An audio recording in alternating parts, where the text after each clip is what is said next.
Depopulation should be the highest priority of foreign policy towards the Third World. Henry Kissinger, 1974. There's a need for a new world order, but it has different characteristics in different parts of the world. Now, none of this may succeed this time, but this to me is sort of the outline by which someday, in the next few years, a solution will emerge. Where does this mindset come from? Why do the elites kill the largest masses of people when no one is resisting them, when they've already attained total control? What ideology drives the elite psychopath? Since Plato's time, 2,400 years ago, state planners have openly proclaimed their desire to control every detail of the commoner's life. From breeding programs to mass extermination of undesirables, the dark dream has continued on for millennia.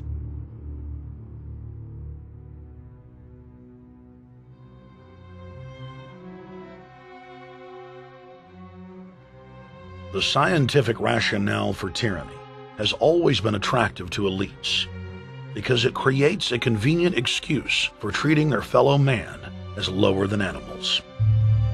Robert Thomas Malthus, famous for saying that a mass food collapse would be helpful because it would wipe out the poor. His fictional scenario would later be called a Malthusian catastrophe. Malthus is important because his ideas led to the rise of a new scientific field that would dominate the course of human history for the next 200+ years. Charles Darwin, an admirer of the Malthusian catastrophe model, developed the theory of evolution, its chief tenet being the survival of the fittest. With the help of T.H. Huxley, known as Darwin's bulldog for his strong support of Darwin's theories were pushed into wide acceptance among key scientific circles throughout England and then the world. Darwin's cousin, Francis Galton, credited as the father of eugenics, saw an opportunity to advance mankind by taking the reins of Darwin's evolution theory and applied social principles to develop social Darwinism. The families Darwin, Galton, Huxley, and Wedgwood were so obsessed with their new social design theory that they pledged their families would only breed with each other. They falsely predicted that within only a few generations, they would produce supermen. The emerging pseudoscience was only codifying the practice of inbreeding, already popular within elites for millennia.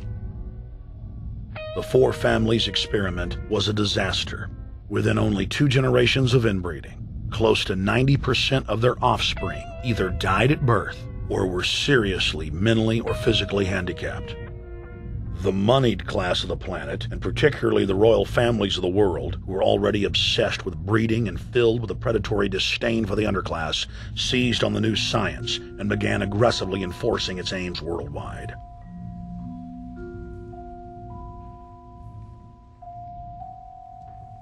Biometrics appears to be a new science, but it was actually developed by Galton back in the 1870s as a way to track racial traits and genetic histories, and as a way to decide who would be licensed to breed.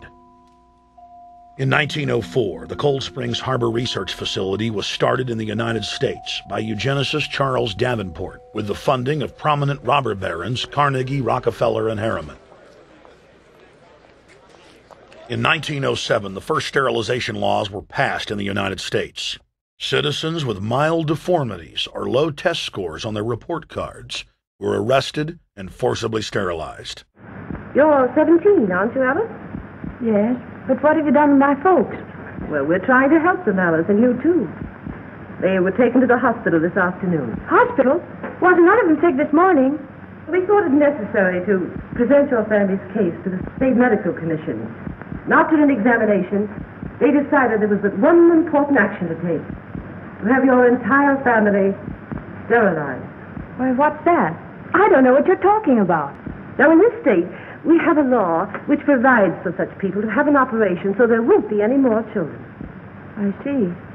Now, we've placed your brothers in institutions where they'll be properly cared for. You can go back to your job soon. I'll arrange to have it held open for you. But I'm keeping my job. I'm not going anywhere. Now, you're going to the hospital too, Alice. And you mean they're going to stop me from having children ever? Exactly. I'm all right, I tell you. I won't go to any hospital. We don't want any trouble with you, young woman. If you refuse to go, the officer here will take you by force. In 1910, the U.S. Eugenics Record Office was set up. By then, the British had created the first network of social workers, expressly to serve as spies and enforcers of the eugenics race cult that was rapidly taking control of Western society. The social workers would decide who would have their children taken away, who would be sterilized, and in some cases, who would be quietly murdered.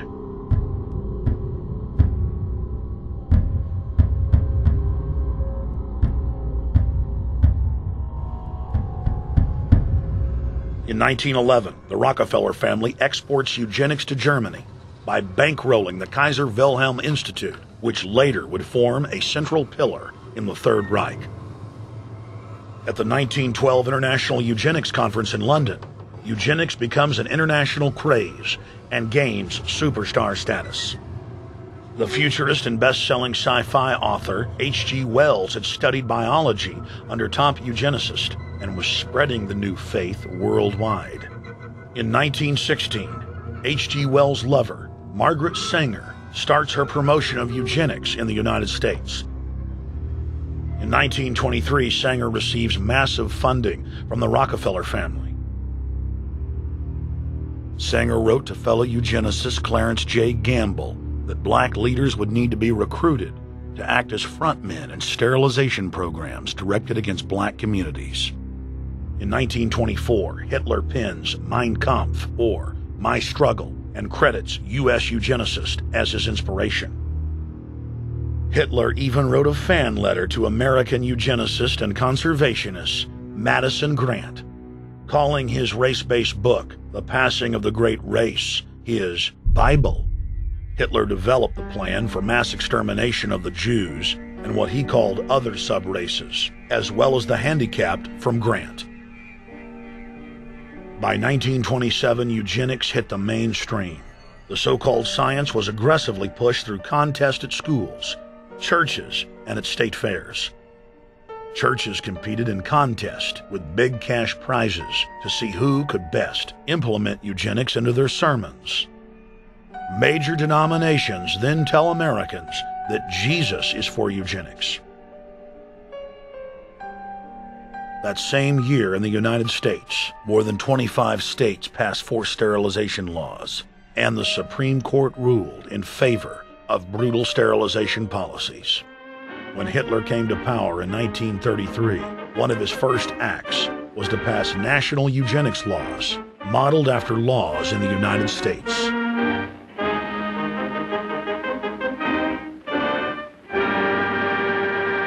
The 1934 film Tomorrow's Children brought the eugenics agenda to the silver screen in the United States. In the case of Miss Mason, I can see no reason for the operation that's been recommended. The girl is perfectly normal. She's hard-working and has a good reputation. Do you know anything about her family background? Oh, yes, Your Honor, I do. There are several other children, aren't there? Yes. What is their condition? One is a cripple. Two others might be classed as feeble-minded. Isn't the oldest son in jail? Oh, yes, I believe so. And knowing all that, you still contend that this girl should be allowed to bring more people like that into the world? She's sound, Your Honor. She's not anything like the rest. Surely she should be given a chance to work out her own salvation. I can't agree with you, Doctor. Suppose she is normal. The chances are that her children will inherit the family taint. Isn't that possible? But, Your Honor, I'm sorry, Doctor. 3 generations of unfit are enough. Petition not allowed. By 1936, Germany had become the world leader in eugenics for taking effective actions to sterilize and euthanize hundreds of thousands of victims. The big 3 of American eugenics, Davenport, Laughlin, and Goethe, were dispatched by the Rockefellers to Germany, where they advised the Nazis on the fine-tuning of their extermination system. With the strong support of the U.S. and England, Germany had gone over the edge, and tens of millions would pay with their lives. At the end of the war, the Allies protected from prosecution the very Nazi scientist that had tortured thousands of people to death. The Nazi brand of eugenics had embarrassed the elites, but they had no intention of stopping their plans. The Allies literally fought with each other over who would get top Nazi eugenicist. It didn't matter if the SS doctors had tortured tens of thousands to death. They were free to go.